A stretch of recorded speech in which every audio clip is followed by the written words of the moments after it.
Today we are going to talk about Free Fire and the Lost City of Z, so stay tuned. Welcome to The Real Review.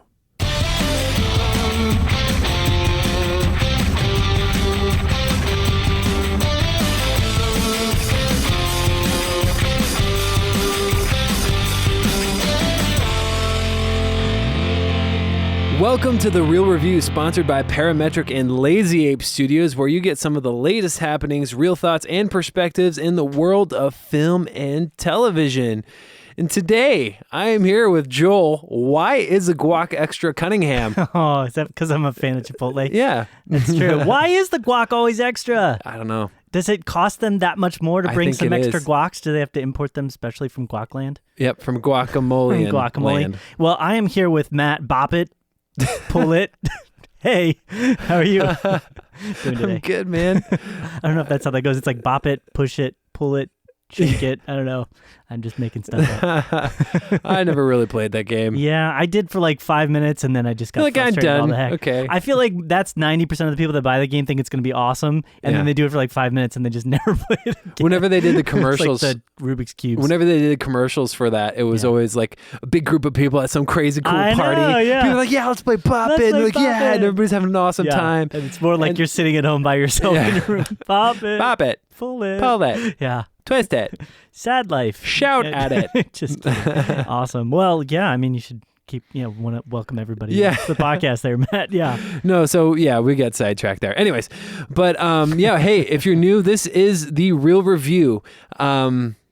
For just kind of a quick reminder of kind of what we do here on the show. We talk about Bop It. Yes, we talk about Bop It and how nobody plays that game. Yeah, it's a sad But game. what we like to do is come at you from two different perspectives in the movie world. And we have the fan perspective, which is generally more me, yours, more of the excitable, more like optimistic, more emotionally driven and pulled towards different elements in film. Right. And then we have the other side, which is if I had to put it in like chairs, you're more of like the beanbag chair, and I'm more of like the office chair. Right, okay. Yeah. The uncomfortable one. Yeah, So we have the other side, which is the critic, which is more Joel, which is more critical, more analytical, more serious. More breaks down every little element of the film that I didn't even know existed. People like that, Matt. People like that. I believe it. That's why we combine the two for a lovely good time in the middle. Absolutely. Yes, and get that fan perspective, critic perspective, and they join together for an explosion of awesomeness. We're both critics. It can be fan critic and critic. There you go. Right, exactly. So that's kind of how the show works. We review whatever's latest coming out, and then or what we saw, and then we give you that perspective. For sure. But if you want to, this actually I would highly recommend. Get connected. Get connected with us. Super duper important. Yes, get connected with us on Facebook.com/RealReviewMedia, and also all the other social media connected universe, whatever you want to call it, the SMC as we want to call it. But it helps us. Yeah, so you can find us on Twitter if you do that, Instagram at Real Review Media, and that's spelled REEL. Real Review Media, and then also on our website at realreviewmedia.com. You can also contact us, ask us questions, let us know what you think of the show, whatever. We do take requests. Yes. One of the shows we're actually going to be reviewing in one of our other segments. We are watching because of user requests. Yes, we got some requests, and so we actually watched a show. Yeah, unfortunately. Or I should say that you watched a show. I did. And we took that request to heart, so we're doing that. So send us requests, send us questions, send us comments, whatever. At realreviewmedia@gmail.com. You get the next one though, Matt. Yes. So everybody suggest a really, really awful show. Yes. Suggest a terrible show for us to review, and then I'll watch it. You know what's sad? There's a show I would love to, and we're not even doing the show segment, but do you ever watch Mystery Science Theater 3000? Yeah. They just brought it back on Netflix. I love it. Have you seen it? I love it, yeah. And we can't review that, though. I mean, how do you review Mystery Science Theater 3000? You can't review something that's really a review that's... It's a review of a review It's a parody show, of a review. Yeah, it's crazy. Anyways, so... Really, that's it for it. And getting connected, and I think it's going to be awesome. And really, so one thing I want to make clear is on our upcoming segment last week, there were actually 5 major releases. Really only talked about 3 of them, and they were really kind of more of the bigger ones. Yeah, the one that you ended up seeing, which is the Lost City of Z, is not huge though. It's kind of limited, right, in our area at least. It is limited, but it was what. I wanted to see Free Fire, but I know that you were going to go see that. Yes. So I was like, let's go see something different. And I went with Lost City of Z because it had the highest rated rating. And this is where I'm going to get into some feistiness, and I think we'll get to it. And I think maybe it didn't live up to it. Okay. But let's start with yeah, exactly. But let's go ahead and dive right into this. Cool. And I want to start with Free Fire because this is one that I was actually more looking forward to seeing. Yes. I didn't see it, but yes, you did. I did. And okay, so let's start off with a brief synopsis, which is, we talked about this last time, but it's set in Boston, 1978. A meeting in a deserted warehouse between two gangs turns into a shootout in a game of survival. Its director is Ben Wheatley, and then there is a huge cast. I mean, this was just not huge, but a big cast of people. I'm not going to say everybody, but you have Brie Larson, Cillian Murphy. Did I say that? Killian? It's Killian. Killian. I always get that one wrong. I think we got that. I think we joked about that last time. Cillian Murphy, Armie Hammer, Charlotte Copley, Noah Taylor, Babu Cisse, which I don't really know him super well, That's but pretty good. You've got just a huge, and Jack Rayner, who's another name I should mention because I actually really liked him in another movie that we talked about. Drive it like there you go. I was hoping you would bust into it. Yeah. There we go. So there's a huge cast of characters with this film. So I want to start off with some of the positives with this kind of film, and then we'll move into more of the negatives. One of the things that this is very obviously a very simple type film. The idea and the concept behind it is very simple. It's very much like a Reservoir Dogs type idea. It's a bunch of people stuck in a warehouse trying to kill each other for reasons. And it really felt like that. It really felt like the kind of script that it was very straightforward, it was very simple in its approach. It wasn't trying to do a lot of different things that were outside of that. It stuck with it, and I think that was a strength. That was a good thing because I think it kept the tone very focused and very forward-moving with everything. And there was also, I'd say, I really liked the style. I really liked the 1970s kind of vibe. Oh, that's awesome. And they play off of that at times in a couple different ways. There's a really kind of gruesome but funny scene involving John Denver. And the Annie song, I think is the song. Yeah. Really gruesome kind of horrible thing that happens with that, but it's also pretty awesome at the same time. And I would say as well, another aspect that I really liked about this was a couple of the characters. One in particular, I really, really did like Charlotte Copley. We talked about this in our Coming Soon segment last time. I've been waiting for a really good film for him to be in since kind of his follow-up for me for District 9, where I feel like it's a great film that he's also in. I feel like he's great in films, but those films aren't that great most of the time. And so I would say, unfortunately, this isn't his one that's kind of done that for me. We'll get into some more of the negatives, but I think this was an okay film. It was probably one of the better ones that's come out this last weekend, and I probably made the wise choice in going to see this one versus the other ones. Yeah. So he was great, though. I think he did an amazing job. He was really funny at times. He had this awkward, nerdy, like nervousness that would lash into, and this is kind of what I think people like about him, and he's a really awkward kind of guy, very fidgety, but he has this like overwhelming sense of like rage that's like deep in his body. And it's like, it's at times it like leaks out and he's just like lashing out very intensely. And you see that intensity in his mannerisms and his eyes. And he approached the role with that at the very beginning. And so you're thinking, wow, he's going to be this like super aggressive, intense kind of guy. But then he gets really, really kind of dorky and silly. Like the more the movie progresses, the more ridiculous his character kind of gets, to the point where he's like saying these things to people and you're just like, what do you even like? He's like, you go out there and grab the briefcase. I'll give you $10,000. And it's like, it's just the way he's saying it and the way he's acting. And you're just like laughing at it the whole time. And as they're like shooting each other. And this is one of the things that I did kind of like. I mean, the whole idea of it is it's this arms deal gone wrong. You know, and there's the two sides, and they never really give you the backstory, the explanation for why they're trying to necessarily buy the guns. They're just trying to buy the guns for reasons. Do you feel like it's needed, the backstory? No, I mean, I kind of was interested to find out more, but I didn't feel like I lost anything from not knowing that. It might have helped me, and that's going more into the negative side of things, and I will just hint at some of that aspect that I think one of the biggest weaknesses of this script was there was very, very, very little character development and very little reason to latch on to the characters in a deeper way. the thing that was so great about Reservoir Dogs is that although it was, a bunch of characters in a room, you really got a sense of each one of them, their individual personalities, a lot of their likes, a lot of their dislikes, who they are within this situation in the gang, where everybody in the script here, and again, I'm getting way too into negatives now, but everybody in the script here had the same kind of, in a way, base personality. Okay. And there was like tweaks to it, but everybody was kind of this sarcastic, intelligent at times, but making poor decisions type person. And there was a couple characters that are like, they're this sarcastic type person that are making better decisions.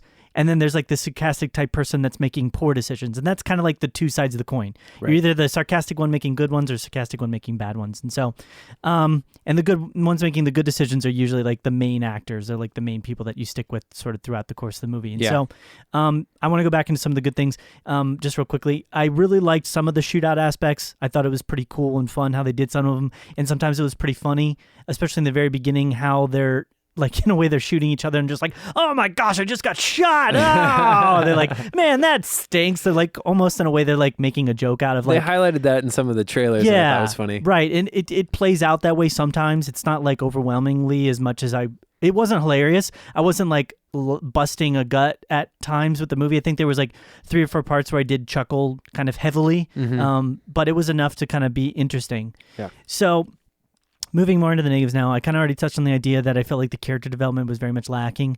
I think that was a big part of it that kept me from getting engaged.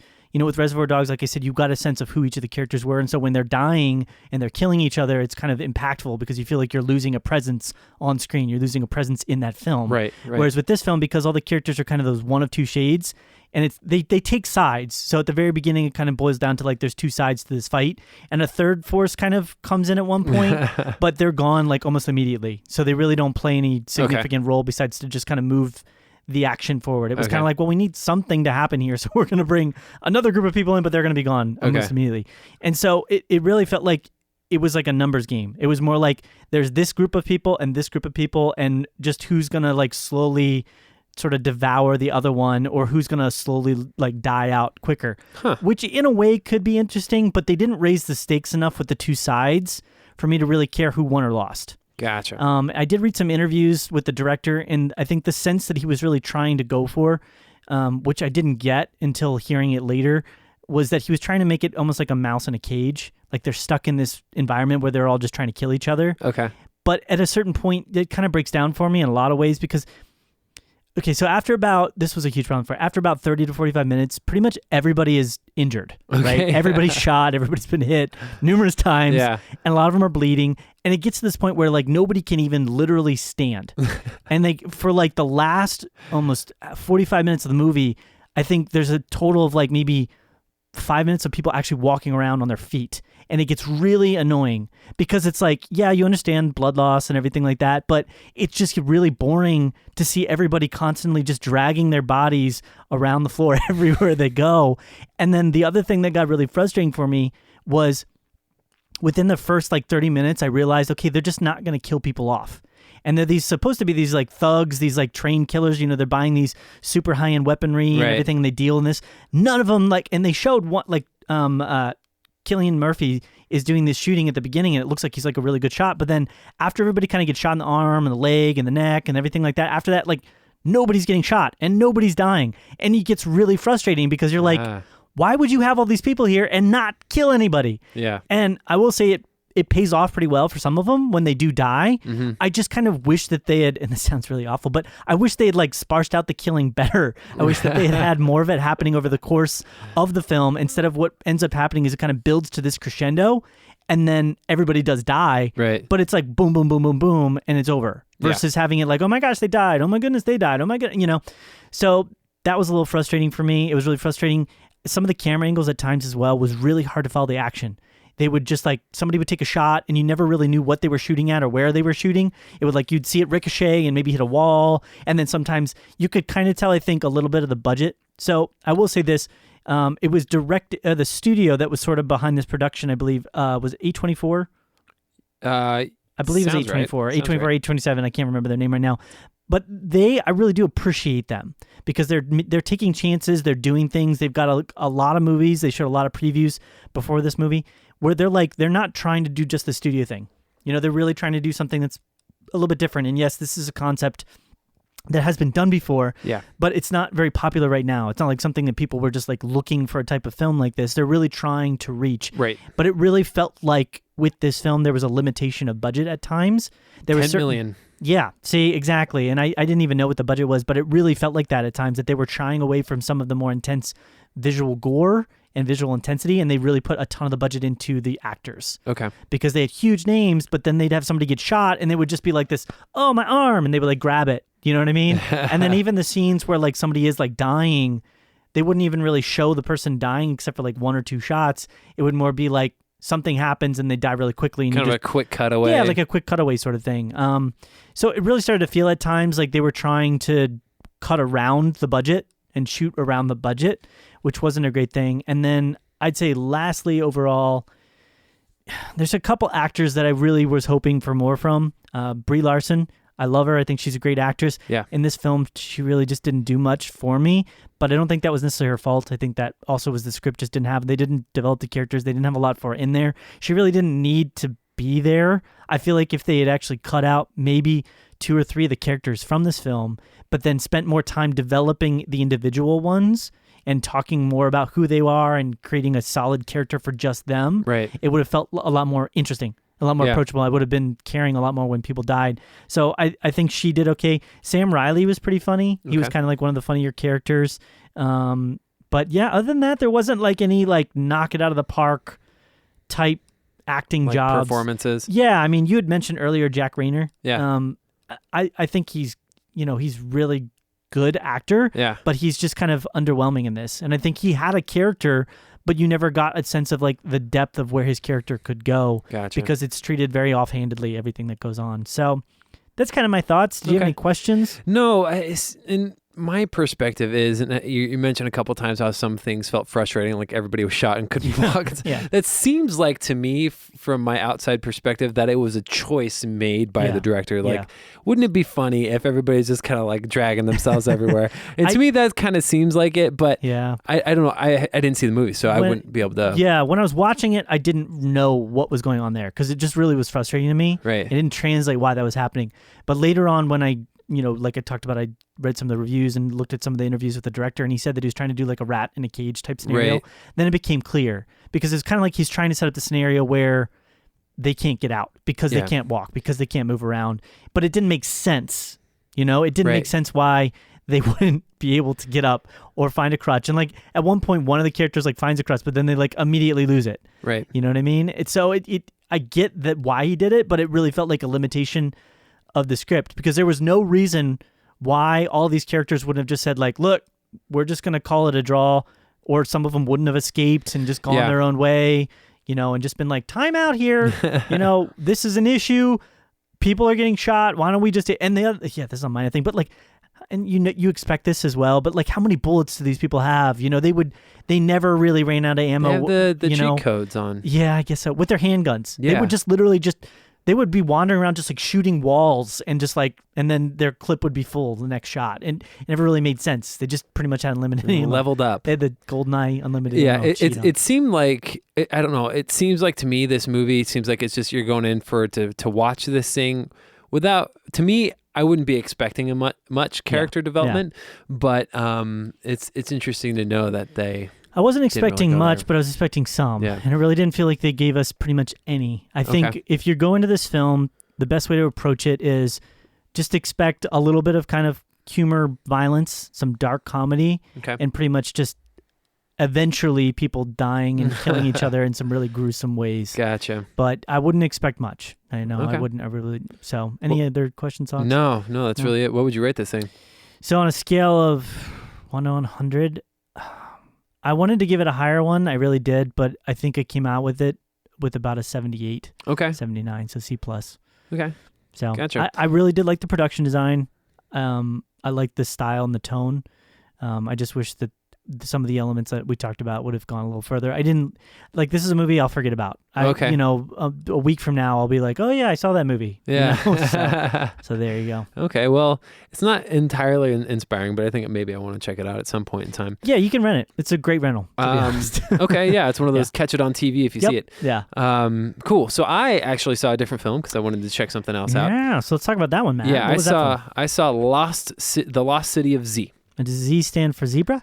It stands for Zed, I Xylophone? believe. Zed. Yes. Okay. Not the Xylophone starts with an X, right? Xylophone does I start with said an X. xylophone. You're hashtag school. Hashtag Spelling. Learning. learning. Hashtag learning. There you go. So, The Lost City of Z. It's based on a book. Okay. And I found that out shortly before watching this film. Okay. So how boring was it, Matt? Well, let me start off here with the synopsis. Just kidding. So, a true life drama centering on British explorer Colonel Percival Fawcett, who disappeared while searching for a mysterious city in the Amazon in the 1920s. Yep. Directed by James Gray. And it was screenplay was also written by the guy who wrote the book, David Graham, I believe. And stars Charlie Hunnam, Robert Pattinson, Sienna Miller, Tom Holland. Yep. Among many other. So I'm gonna let you finish. You lost me at Robert Pattinson. Okay. Yeah. Ian McDermott is there. Okay. So we have Emperor Palpatine. Hey yo. It's a Star Wars reunion. Yep, he's kind of cool. But I think really actually no, there's nobody else from Star Wars in this. He's reunion with himself. He's reuniting with himself. He's having a party by himself. I was like, well, maybe I was thinking somebody else from Star Wars was in this. There isn't. Yeah. Okay, so I want to start with I'll start with some positives. Okay.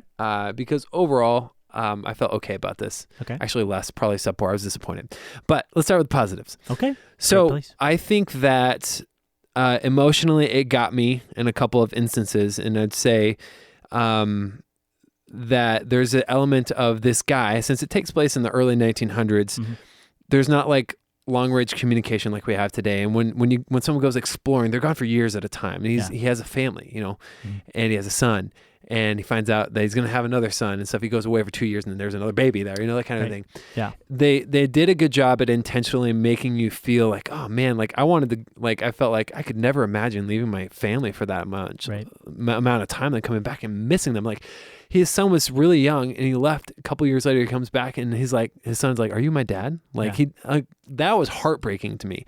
That kind of stuff. I was like, "Oh my gosh, okay, this is really intense." And emotionally, it got me in that way. And they started off strong. The problem with this film, it starts off in like 1904 or something like that. Okay. And it's basically it does. You're with them, Charlie Hunnam's character, for a good amount of time.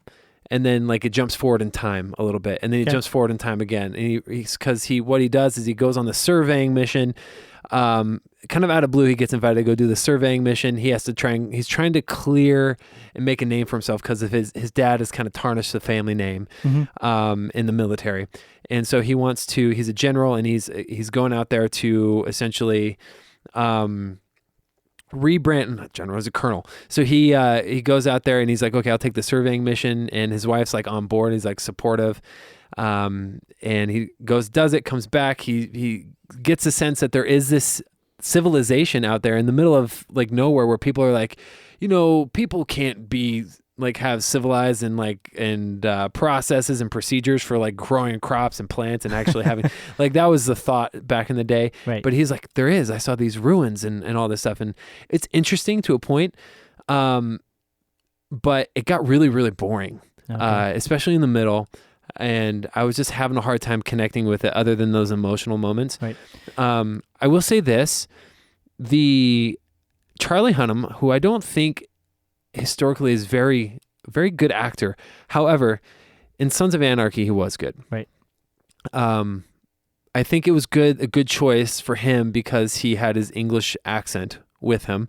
Whenever he tries to do the American, I feel like he struggled. And you saw that in Pacific Rim. There were times where he was definitely struggling with his accent. Although I did like that movie, I didn't like him. Right. I agree with that. All right, I loved Pacific Rim, actually, for what it was. So for him, it was good. They did that. he was okay for the most part. Yeah. Robert Pattinson, I thought, was good. Yeah, I jokingly teased about Robert Pattinson. Right. I feel like he can be a good actor. He just gets a lot of crap for, obviously his It's role in just the Twilight series. thing. Yeah. So he was really good. He's almost unrecognizable at first when you meet him. You're like, Right. oh, that's Robert Pattinson. Like he's got glasses and he's this not giant glittering. beard. Or glittering. Yeah. That's not even a word. But he was good. He was probably one of the highlights. Him and Tom Holland. Yeah. Tom Holland's really good. And I've really started to appreciate, yes, he's great in Spider-Man and that whole role, but I really started to appreciate him more after seeing The Impossible. Mm-hmm. Young kid, very, very talented. You believe him. Yeah. And this one, he's definitely older, but he's believable. You get all the like dramatic elements and stuff. He's very frustrated with his father. He's his father's son. Yes. Okay. So he doesn't come in till like halfway through the movie because the kid who plays him is different. Okay. And then you see him later. That was like, a dumb question, by the way. He's all grown He's up. his father's son, right? Okay. Yeah. Exactly. So he was very good. But that's really it for me. So you're saying you connect with like the cats in the cradle stuff. Yeah. But the story of him actually discovering this civilization and going into these unknown regions was boring. It was boring and disjointed. Disjointed. Okay. And I want to say there's a couple things added to that. Was there tonal issues? Do you feel like there was problems keeping a consistent tone throughout the film? No, it was too long. Oh, okay. Yeah, it was about 20 minutes too long. Okay. 25 minutes too long. Yeah. It was like 2 hours and 20 minutes, the whole movie. Would you say that the film is more of like a man versus nature type thing, or is it man versus a person, or man versus himself, or what? I mean, is there's there a like little bit of both. Okay. A little bit of all of the above. A little bit of all. And I think maybe that's where it wasn't focused on one thing. Right. And the end didn't make sense. It tried to get abstract and tried to be all metaphorical with some stuff. Because I mean, it's not spoiling anything. It's a real story. It's based off a book. So the guy essentially supposedly finds this lost city, right, and never comes back. Mm-hmm. And we don't really know what happened to him, but it kind of takes some liberties at the end. He's still there. Right, exactly. He's hanging out. Yeah, he's hanging out. He's just like 105. Yeah, they're watching Netflix right now. Probably. So listening to the podcast. They're listening to the real review. Yeah. If you want to email us, we'd love to hear from you, sir. All right, Percy, thank you very much. Yeah, there you go. Okay, so it was boring. And this is going to be funny because I don't get into the nitpicky things like you do. Ooh, I like this. So Ooh. it was jarring and distracting. Mm-hmm. The cinematography and the editing, Ooh. a combination of the both. Plus, there were scenes that I don't typically notice these types of things that were blurry. Really? Yes. Out of focus shots. Out of focus shots. That's not good. There were elements too that were like, and it wasn't, and I thought maybe it's just the theater I'm at, projector issues, but there were clear shots. Yeah. And then there were out of focus shots. Huh. And then there were some shots that were clear and just the top half of it was blurry. That's It was, strange. and it wasn't on purpose. It was really weird. I'm wondering what the cinematographer that we have for this is Darius, I don't know how to spell his last name, Kanji, I believe, but he's the guy that did the cinematography on Seven, Midnight in Paris, Delicatessen. I mean, he's done some pretty big films. I saw this movie with a friend. He leans over to me. He goes, "Is this blurry?" I go, "Yeah, it is blurry." Yeah. And then Was shot on location, correct? In some areas? Because sometimes they do have issues when you like kind of go into like a forest region or something Possibly, like that. yeah. It makes it difficult. But if it was shot in the Amazon, then wow. But Yeah. I don't know. I'm just wondering if it was like an editing thing, like a post-production type thing that was done. But It might be an editing thing because the editing was kind of bad. Yeah. There were several instances in this film where they were trying to convey intensity and action, Right. and you couldn't tell what was happening. So like there's like a part where they're like in the rapids, Yeah. and like you see them all individually like kind of stressing out and having a hard time and trying to make sure they're all staying on the boat and hanging on for dear life, kind of a thing. Yeah. And then they pan away, and you see it kind of far from a distance, and then because the last shot was Robert Pattinson, and then you see somebody fall Glittering, off. right? Yeah, and then you see somebody fall off my the word of the raft, day. and then you see people freaking out, and you think, oh, he fell off. And then it turns out it wasn't him at all. It was some other guy. But you couldn't tell it was Right. him. And then there was another scene where some dude gets eaten by piranhas. You're like, who's getting eaten by piranhas? Do I even care right now? You're actually making this sound really awesome. Sorry. Right. So it's Guy not. gets eaten by piranhas. No, That's but, cool. but you can't even tell he's getting eaten. Is he leaned like, over to, oh no, with a piranha? well, I leaned over to the, I was like, is he getting eaten by piranhas right now? And like, because I couldn't tell it was happening. Oh, that's hilarious. So I think it's just an editing issue. Yeah. Some cinematography things that could have been better. Like, shoot this better so we can tell what's happening. Was he like shrugging as he's getting eaten by the piranhas? He's like, oh, well. I don't know what's happening. Something's happening. Like, and then like I'm dying. Charlie Hunnam's like caught in a net, but I'm not sure if he's caught in a net or if he's trying to save the guy getting eaten by piranhas. Sounds like a comedy now. Guy falls overboard. You don't even know. No, it's not. Sorry, but I don't know, and I think a lot of the weight of the characters was lost in the time jumps. Yeah, I was like, okay, now I have to kind of feel like I understand this is the same character, especially with the kids. I understand that this is the same character. Yeah, but it's a different person. I got you. Because it's 5 years later, I have to get a different actor. So I'm I feel like I have no attachment to this person You just do the Harry anymore. Potter thing like they did in the last episode, the Harry Potter movie. Spoiler, geez. I'm just kidding. Show him just put some gray hair on there. Yeah, so give him a few fake wrinkles. They did that with Charlie Hunnam, but gotcha. And they gave a mustache to Tom Holland, which is so weird. Nice. But like it. Yeah. I don't know. I was disappointed overall. Gotcha. It's getting an 88% on Rotten Tomatoes as far as critics, and I would say. Does it deserve that? I'm guessing not. No, I don't feel like it does. I don't know. Why do you think they're giving it such a high rating? If I could ask, I did check it out. It looks like the user reviews are a lot lower. Yeah. It looks like it's closer to the 50% mark for like the average non-critic type watcher. Well, there's a lot of people that like it for the cinematography. No. For the comparison to the novel. Okay. But I don't. You don't know unless it's like really making waves over in the for world geographers or something like that. Because I don't. Yeah. I don't know. I don't know. That's all I got. If I were to rate this thing, I would be closer to the like the audience score on Rotten Tomatoes, which would be closer to a 65%. Yeah. All right. Yeah. So I don't know. Like on a scale of A to like 1A to F, that's pretty much a D. It's a D. Yeah. Okay. So, but it's a D, but technically it's a still fresh rating. Yeah. So I think emotionally it had me. Okay. I mean, and I'm a little more led emotionally, but I think overall I was disappointed. Yeah. Because I was going to see something that was kind of under the radar a little bit and limited release. Gotcha. I felt special, maybe. Well, you had 3 other films. You had The Promise, you had Unforgettable, which you already forgot about. What's that? Yeah. And then you had this, and so I guess you probably still picked the better of the 3. Then you had Phoenix Forgotten. That is true. That is your kind of film as well. I do kind of like people are done with the found footage. I'm not. I kind of like the genre as a whole. It's a thriller genre. But I think it is a bit of a hole. I'm not going to say what kind of hole, but no, I'm just kidding. I like it sometimes. I think I don't like the genre idea of like... Did you like Chronicle? I liked Chronicle, except I didn't like the way it ended, and I didn't like the way that it... I felt like it didn't go far enough. I felt like it was like it's based upon another premise. Like this, I don't know if you're familiar with... It's Akira. It's an animated film from Japan. I've heard of it, but they're actually making a live action. They're trying to. Robert Rodriguez. Yeah, they're trying to, which I'm fearful as all get out. It's going to butcher it just like they did with Ghost in the Shell. Yeah. But like it was based upon that premise, and I felt like they were going for something darker that ended up being more of a teen drama action. Yeah. And if they had all gone for the R, like the solid R, I probably would have, although I would have been freaked out, I would have liked it a lot more. Yeah. Anyways, so I didn't see that. But if I get a chance to check those out, I want to definitely talk about them on these because there's 5 movies came out this week, Yeah.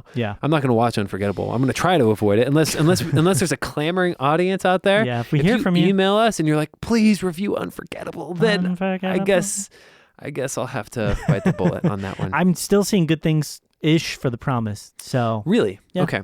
Some good reviews coming out about it. So I mean, we'll see. We'll see what happens. Cool. But really, that is it. That's all we got. That's all we got today. We reviewed the two big ones. I'd like to say, but the big ones. Yeah, the big ones. Again, if you want to reach out to us, you want to find us, please connect with us. Let us know what's going on. Again, email us at realreviewmedia@gmail.com, facebook.com, Twitter, Instagram at realreviewmedia. Go to our website. We update that pretty frequently at realreviewmedia.com. So do that. And anything else for us, Joel? No, I think that's it. That is it. Well, it's been a pleasure getting to hang out with y'all, and it's been real. It's been real.